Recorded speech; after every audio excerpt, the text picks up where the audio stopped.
Hello guys! Because you've all requested it, today we will be learning how to do your makeup like a professional mermaid. By that I mean we are going to be learning how to do a makeup look that is 100% waterproof. I've swam with this in really intense chlorine for many hours, and I swim with this sort of makeup all the time in Lake Michigan and for all of the events that I do. Now I will say I do not swim in the ocean or salt water with this look, so ocean mermaids, help me out here. Let me know if this works for you. Before we get into this, please subscribe to my channel. I have all sorts of videos that are about mermaids and fairies and other fairy tale creature things, and tutorials on things like how to wear makeup in the water without it falling off your face. Let's get started with this tutorial. So the first thing you need to do is you need to wash your face with fresh water.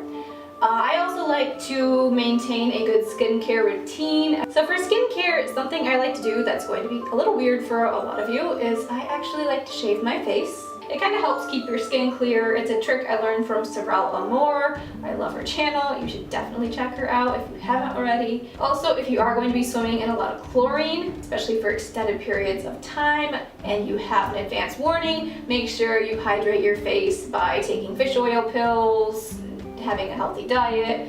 Also hydrate it with like different lotions. Burt's Bees has some good ones. There's also some other one. I'll link it in the description.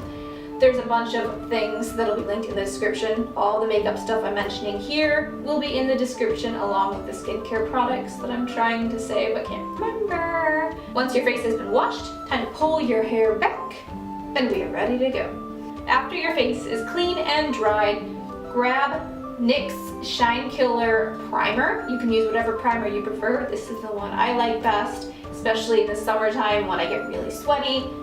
Take some of that, stick it on your wrist.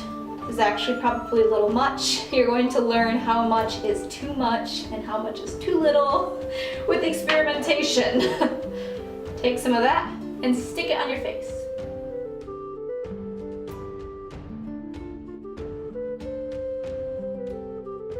Once you have rubbed that in, it is time to use your foundation, or if you're going to be out in the sun, I suggest you use BB cream because it has SPF in it, like sunblock stuff.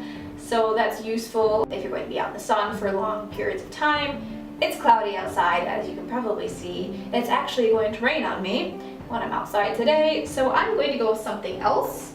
But before I do that, let me show you the 3 different products that I like to use, and I kind of alternate them throughout the season depending on what I'm in the mood for. For BB cream, I like to use this one called Radiance by Rimmel London. It's got an SPF of 20, so it helps protect my face a little bit. It also hydrates my face, which is nice when I'm in chlorine a lot or swimming in the water a lot, because that really dehydrates your skin and dries you out. The other thing I will use is a combination of NYX's Studio Photogenic foundation. I use the color Nude for this, and I like to pair it with their concealer. This one's Alabaster. However, today I will be using NYX's, which I don't know if it's NYX or NYX, I honestly have no idea. I'm going to use their Professional Makeup Total Control Drop Foundation in a very pale color that is much more pale than my skin, because I like it that way. I don't know why, I just do. I'm a goth, I can't help it. And this color is called Pale, which is fitting. I'm going to pair it with the concealer called Alabaster. Since this is a drop control, you just put it on a little dropper. You just like drop it on your face. Little itty bitty polka dots everywhere. I like to put some on my neck too. Once you are super speckly, rub all of your speckles in, starting from the inner part of your face and working your way out. So like meow, meow, meow, meow, meow, meow, meow. You'll see what I mean.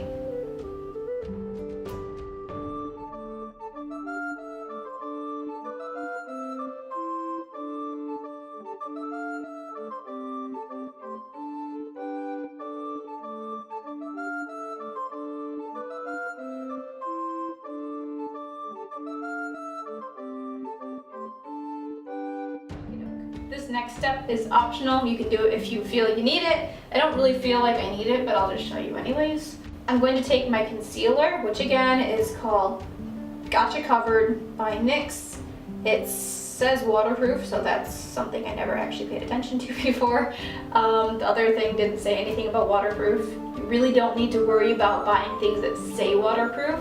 Just don't touch your face when you pop out of the water, which includes not rubbing your eyes. A trick I learned from Mernation, by the way. I'm gonna take some of this and stick a little under my eyes, under here, under my nose, because I have redness there.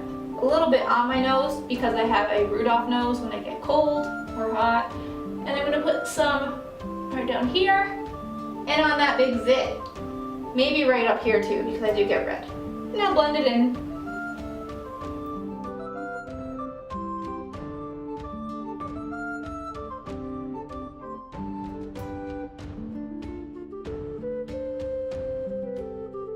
Once your face has been whited out, it's time to set.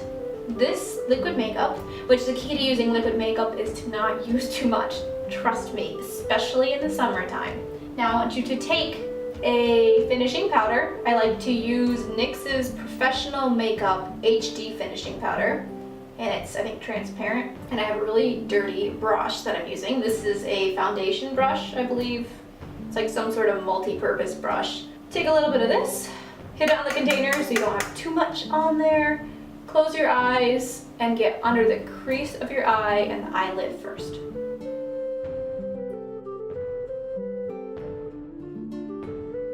The reason I always set my liquid makeup with the powder specifically under my eyes first is because I get creases really bad because I have like kind of that eye that kind of bends down a little bit. I don't know. You'll figure out your body once you start doing this stuff. I'm going to take more of this powdered stuff and I'm going to set the rest of my face and my neck with it. This helps reduce the shine and also helps keep your makeup in place.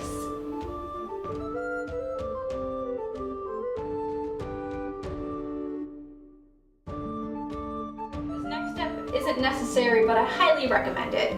Get yourself a matte bronzer. I am using NYX's matte bronzer. This is not sponsored by NYX, I just love their products. This is the color Light. I'm going to also use some weird angled brush thing that's really beaten up. I got it from e.l.f. Cosmetics. It's super beaten up, it definitely needs a bath, and it looks funny. So take a little bit of this stuff, and the reason we're doing this, even if you do want to be super pale, I did this for my look at the Renaissance Fair, which you'll see right here.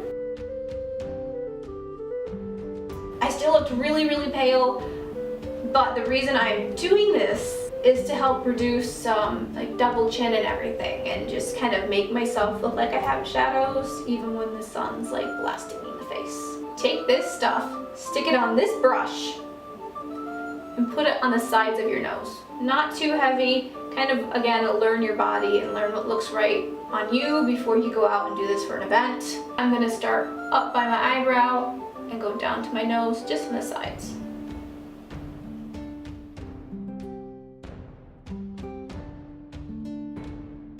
After you have that on the side of your nose, make a fish face like this. And you're going to put some of this bronzer along here, like this, and like this. So you're making a 3 with a really long middle.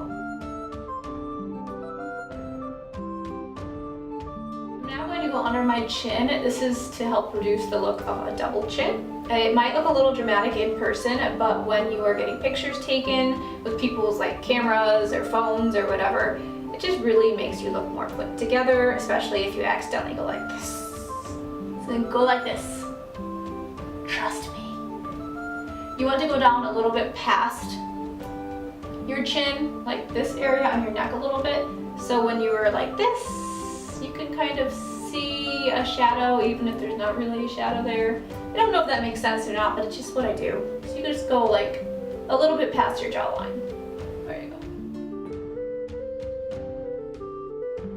Now just trace right along your jaw like this, your underside, on the other one too. Typically, I do not worry about putting anything up on my forehead because my wig has bangs, but some of you won't be wearing a wig and some of you will be wearing a lace front wig, and some of you are not watching this because you're a mermaid, you're watching it because you're a normal person and whatever. So I'll show you how to put this on your head, but like I don't usually So just stick a little bit up by your hairline, kind of try to get it in your hairline.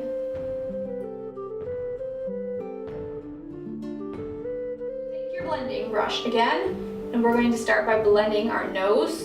Do not blend it up towards the bridge of your nose because you do not want the darkness on your nose. You want the darkness to be like a shadowy sort of thing that's like blended out onto your face. So blend this part away from your nose and this side away from your nose. So like this.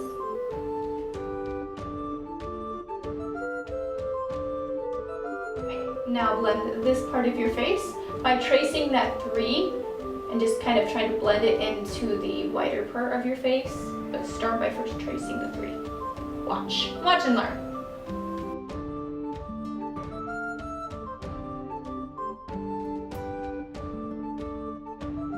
Once I've blended that out mostly, I like to just kind of do a little swirly motion with my brush and just blend like this part as if I'm shaving this part of my face off like that. So, like this. And on the other side, and just blend this part of your forehead in. Same sort of technique. I think you've got it by now. Okay, and now we're gonna move on to the next step. We're gonna blend our neck.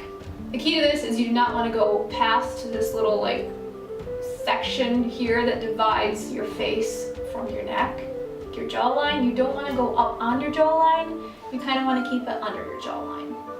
So let's do that.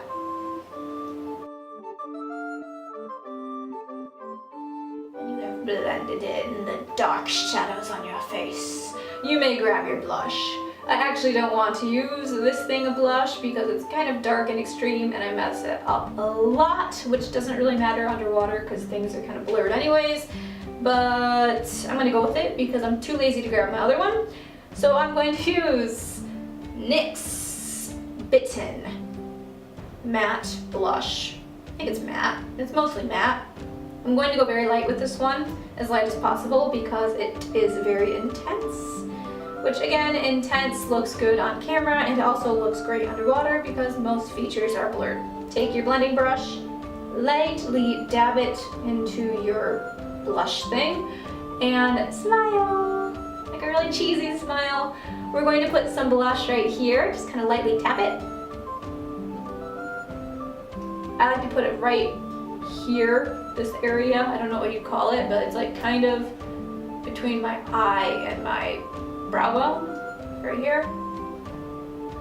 And then I like to put it up here, which is a little bit above my cheekbone thing, so right here. So I like an intense kind of sharp line down. It's not for everybody. Sometimes I'll put blush closer up here. Not doing that today, but it makes you look younger and cuter, I think, and I don't really feel like being young and cute. Thank you very much. You lightly dab that onto your face, just blend it up and down like that, and then kind of in circles.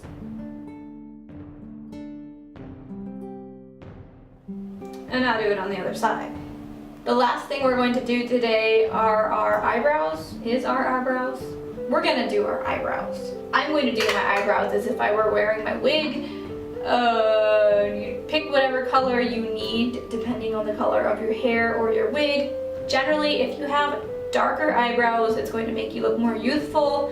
If you have them more straight across, it's going to make you look more friendly. And if they're a bit closer together and straighter across and thicker, they're going to make you more youthful and friendly and approachable. Slanted obviously makes you look a little more vicious. But yeah, that's like a psychology thing I learned a long time ago and I don't remember where. I like to follow the curve of my eyebrows, but some people like pluck their eyebrows and I hardly pluck mine, so I can actually see mine still. Some people can't, so I guess just do your thing. But best route of action if you are new to makeup is to just follow the natural curve of your eyebrows because that was made for your face and it will look best on you. I don't use anything fancy to do my eyebrows. I'm going to use this really old brush that is so old paint has peeled off of it and now it's just exposed wood. It's a really tiny brush, has a slant to it, very thin, kind of pokey. I don't really like it, but it's great for doing your eyebrows. I don't use fancy products for my eyebrows. I use eyeshadow. And I will be using the eyeshadow color that matches my wig. Well, it doesn't match it, it's actually darker. I like to go with a shade or two, or a lot, darker than my hair color for my eyebrows. I'm going to use this color right here. It's like almost black. The key to using eyeshadow for your brows is to make sure you are not using a glittery eyeshadow, because that will get all over your face and you will have little colorful speckles all over your makeup that you just did, and that really is terrible. Another tip, when you are doing your eyebrows with eyeshadow, make sure you lean your head forward a little bit so your eyebrows are sticking out past the rest of your face. So anything that falls will not fall on your face, it will fall down onto the ground, or in my case, the sink. So I'm going to take this dark stuff that's basically black, and I'm going to try to do my eyebrows without screwing it up on camera, because I always seem to screw it up when I'm trying to film it. So start in the center and just trace your eyebrow. I start from the top and then I trace the bottom. And then I do the other side. And once you have established your little anchor thingy, you can put like the little tail on it. So go to the really light feathery part of your eyebrow and trace that. I always screw this up, by the way, so no judgment. I'm not judging you, you don't judge me. And you kind of just connect the tail to the anchor. I think that's what they're called. That's what I'm calling them anyways. And I never really fret too much about my eyebrows looking perfect, because I do wear a wig with bangs again, and most of the time my eyebrows are covered, or at least most of them are covered, so it doesn't really matter too much if I screw them up. Now that you have giant eyebrows on your face that do not match your real hair, you can just kind of brush them with your fingertips lightly, like this, to make sure any powder that is on your eyebrows is kind of like either pushed into your eyebrows or it falls off, so it doesn't fall off later. Now go back in with your blending brush and look for any fallout like I have right here on my face and dust it off. Well, there you go. That is a very basic waterproof makeup look. This is the base starter sort of thing to the makeup that I wear all the time in the water. And tomorrow I will post a video that will show you the rest of my makeup look, including the eyeshadow, the mascara, the lipstick, and everything else. So make sure you're subscribed to this channel and you turn on notifications so you don't miss that video. I hope you enjoyed this waterproof makeup tutorial. Again, this is what I use before all the fancy stuff on my face for every professional mermaid thing I do, like swimming in chlorine, swimming in tanks for hours, swimming in the lake for hours, sweating myself to death. Sounds really weird. Sweating to death indoors in a silicone mermaid tail with a wig on and whatever. It's waterproof, it stays on, it works, it looks nice. Stay tuned for tomorrow's video that will go through my more bold makeup looks. See you then.